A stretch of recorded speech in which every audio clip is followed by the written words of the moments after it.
search and rescue operation is underway following a building collapse in Murang'a town.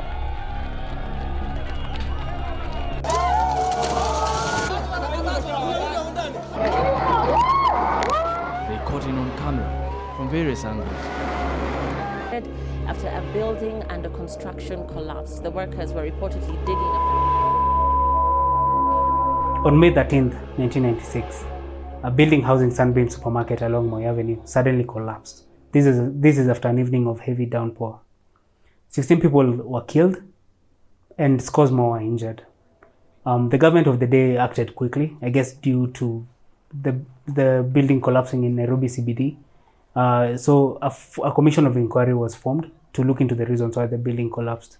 From that commission of inquiry, a report was made and its suggestions were tabled before Parliament. Eventually, that was to give us a new building regulations. Fast forward to 2015, December, after again an evening of heavy downpour, a 5-story building collapsed in Huruma Estate in Nairobi. I think 51 people died and again scores more were injured, and the whole country was thrown into shock. And with this shock, again, the president of the day appointed a commission of inquiry to look into the reasons, and they came up with more recommendations. But then this is the year of our Lord, 2023. And over the last few months, we've also seen a lot of buildings collapse. So in the 30 years that we've had commissions of inquiry into the reasons for these collapses, why do buildings still collapse? Who is to blame? And who's sleeping really on their job? So the point of this video today is for us to look into the reasons why buildings collapse. This is coming from me. My name is Victor Kieri, the Millennial Architect. I'm a graduate architect and I practice within Nairobi, within the Nairobi area, and I'm just interested in issues affecting the building environment. So let's look into the reasons why buildings collapse in Kenya.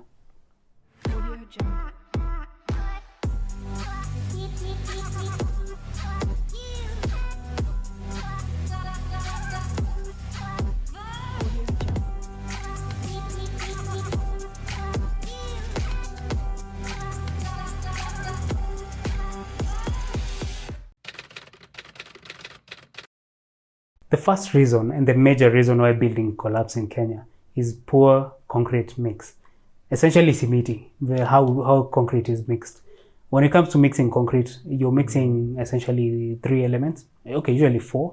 That is your cement, your sand, and your ballast, and then water.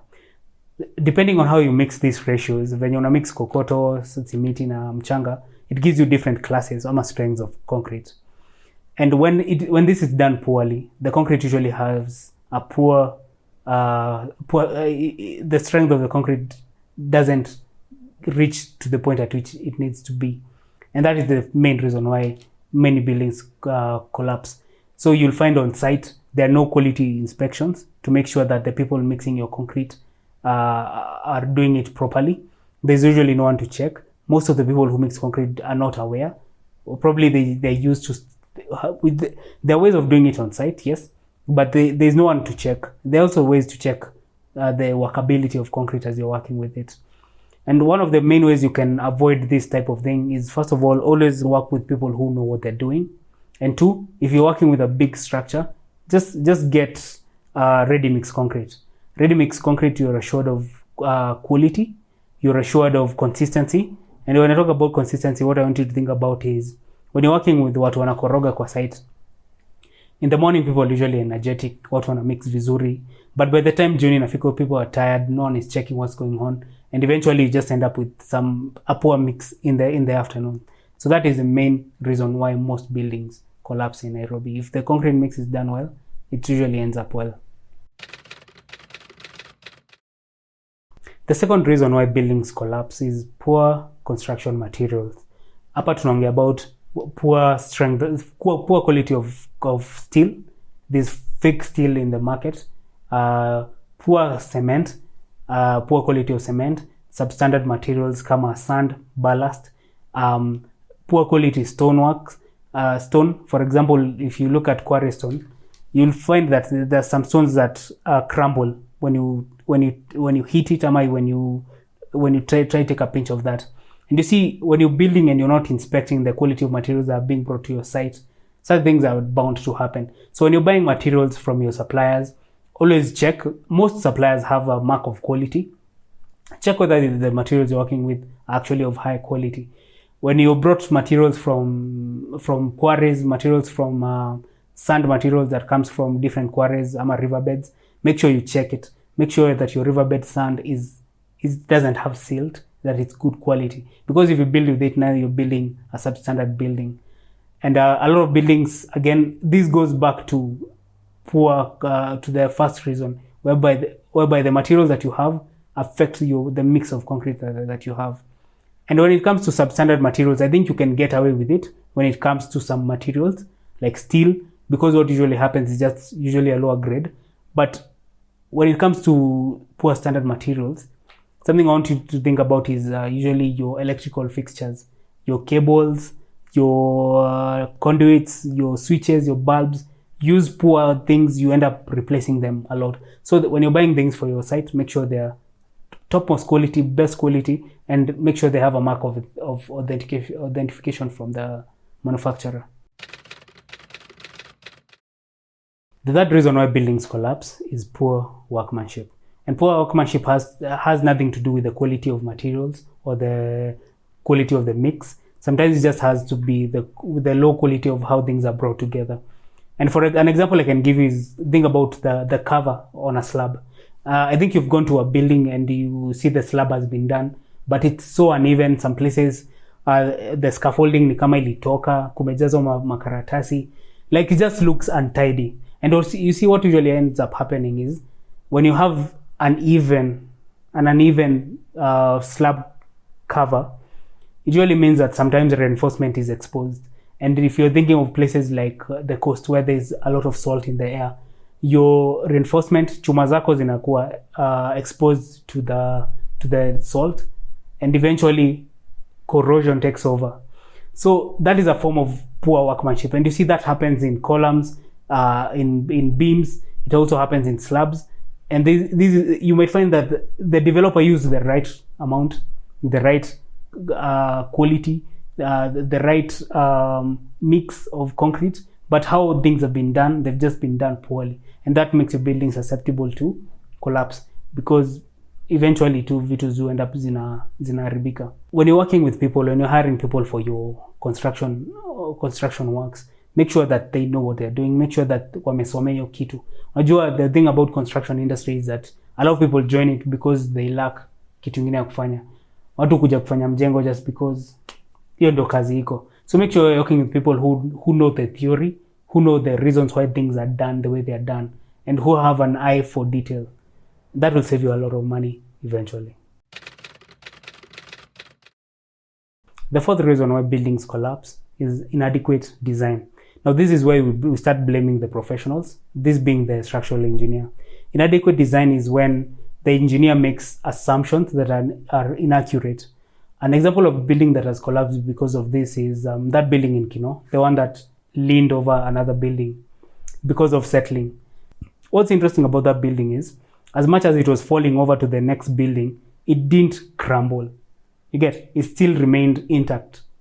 So what that tells you is that the type of concrete used was right, the class of concrete, the steel used everything was done well. So why it failed was the foundation. And it failed because the engineer miscalculated the bearing capacity of the soil. He assumed that the bearing capacity of the soil is 115 kilonewton per meter squared, whereas the actual bearing capacity of the soil was 80. This is information that I got from the National Building Inspectorate. And at this point now, this is where geotechnical surveys become important. So before you build, as much as you're working with your engineer, make sure that your engineer, and you make sure you facilitated your engineer to actually carry out a geotechnical survey. A geotechnical survey usually helps the engineer to check the bearing capacity of your soil, check the quality of soil, the type of bedrock underneath the place you intend to build. Because in Kino, what was happening there was actually loose red soil.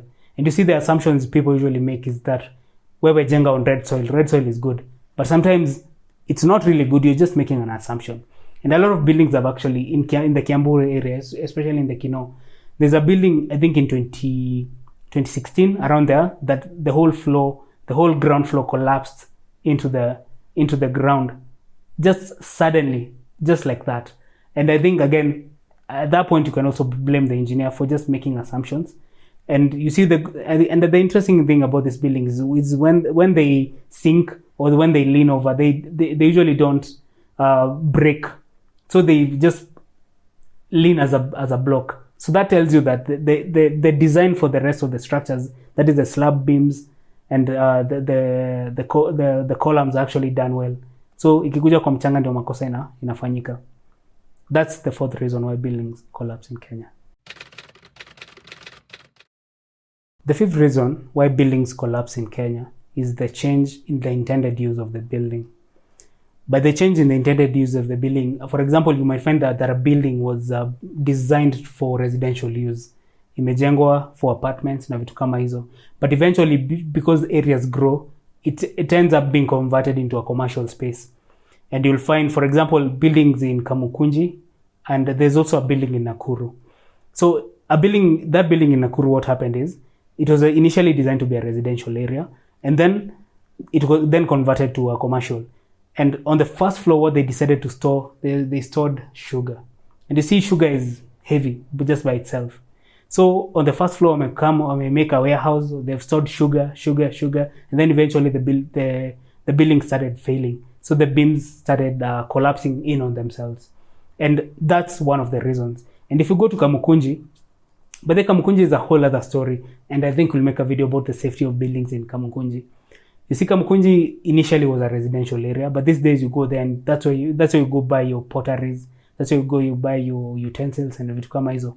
And sometimes those buildings, especially I think around the market where you buy things, you usually have a lot of construction materials being sold. So you'll find people packing cement bags on first floor of buildings. Those buildings are not catered to handle such types of loads. And so eventually you just find that building forming cracks. You'll find the beams starting to deflect. And eventually that building is going to collapse unless it goes back to being used for the reason why it was built. The sixth reason why buildings collapse in Kenya is lack of supervision by professionals. So we've put the blame on professionals by inadequate design, and now we're going to go to the contractor. So when you're just working with a contractor, there's no one to supervise them. There's no motivation for them to do the right thing. They're not incentivized to do the right thing. So you'll find them cutting back on maybe the type of steel that has been specified. An example of a building like this is that building that started sinking in Tindigwa. I think a few years back, yeah. So one of the reasons why it was established that it was collapsing was something called patching shear failure. So this is interesting. So when the engineer designed the bases upon which the column sits, Ali designed bases of 1500 by 1500 and a depth of 500. Very nice. So when the building started sinking after 10 years of use, when it was inspected, it was found that the contractor actually did 15 by 15 by 200. So Ali reduced the sizes of beams. And now because venye nimesema punching shear failure, so it's like that column punches through that base. You get? And so now the building started sinking, and once a building starts sinking on one side, things start cracking, walls are cracking na vitu kama hizo. And you see, the reason why this happens is usually you'll find that a developer will hire an architect, an engineer. These professionals do the drawings, but if you've a site, they usually don't engage the services of these professionals. So anataka kujenga yeye na fundi, and sometimes you need someone to actually look over these things. Is there someone on site actually making sure that what was designed is actually what is being built? And again, this is how developers again try to save cost, but eventually just ends up costing you a lot, because now for you to remedy something like punching shear failure, you need to start underpinning the building. Your building needs to be inspected again. So again, you lose years of income just because of a small oversight. The seventh reason why buildings collapse in Kenya is not adhering to specifications, like not following what has been specified. And sometimes an example of this is that building in Murang'a, that building that collapsed. I think this is in Murang'a.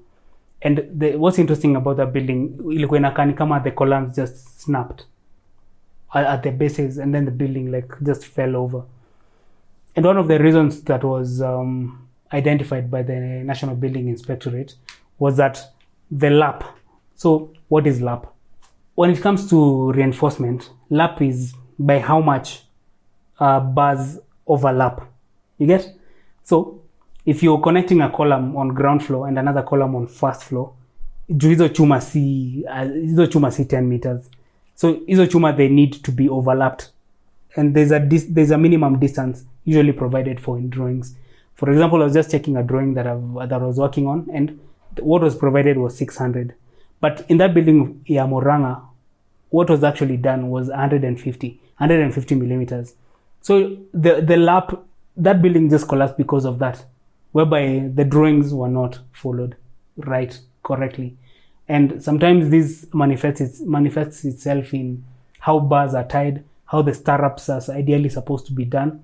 You know, those simple things, which again goes back to workmanship, which again go back to inspection by professionals, vitu kama hizo. So that building in Murang'a ideally collapsed just because of that. When it comes to the reasons why buildings collapse, we've blamed the engineer, we've blamed the contractors, we've blamed the developer. But I think ultimately, the main failure, as was identified in 1996 by that commission, is that there's just poor enforcement of building code. You get? There are rules on how buildings are supposed to be done. There are rules on the professions who are supposed to be involved. There are rules for approval. And sometimes you'll find buildings are approved and they still fail.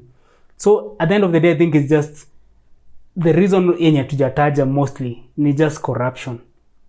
In that the building industry just is a billion shilling industry, and everybody is trying to make money out of it.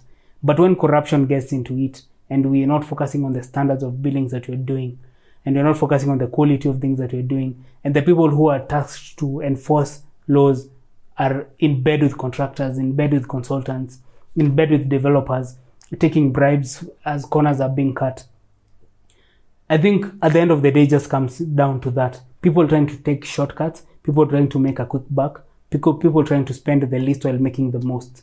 And as much as, and I think that's the reason why this conversation has continued all the way since from 1996 up to now. I can assure you that in the next few months, a building will collapse. Someone will die. It's assured. I'm not a betting man, but you know, as I bet, it's going to happen. Again, because at the end of the day, when buildings collapse, politicians, professionals come and just talk, but nothing ever really happens. And so for you as a resident of Nairobi, a person who lives in this country, who lives in high-rise apartments, when you see a building forming cracks, the building you're living in, just report it. Usiende kwa landlord atikumwambia and then they just cover it. Actually report it to NCA, report it to the National Building Inspectorate, so that the building can actually be remedied, or life-saving interventions can actually be made. So ukiona building inajengwa, you know it's not being done well. Sometimes buildings that are not approved are usually built at night over the weekends. Like you're just a neighbor, like just report it. At the end of the day, you're saving lives. If it's not for the money, get the money that people are potentially saving because it's not your money, just think about the lives that are lost. And it's totally unfair for lives to be lost in buildings when they don't involve natural disasters, they're not involving earthquakes. So as a nation, I think we really need to be serious about the quality of the buildings that we do for a better and a safer built environment. So I hope you've learned something about what the reasons why buildings collapse in Kenya, and I hope the discussion has been insightful. For more conversations like this over the coming weeks and over the coming months, please subscribe to my YouTube channel at The Millennial Architect, on YouTube, on TikTok, on Instagram. And ultimately, I want us to discuss the problems and possible solutions within the built industry in Kenya. So thank you for your subscription. See you on the next video.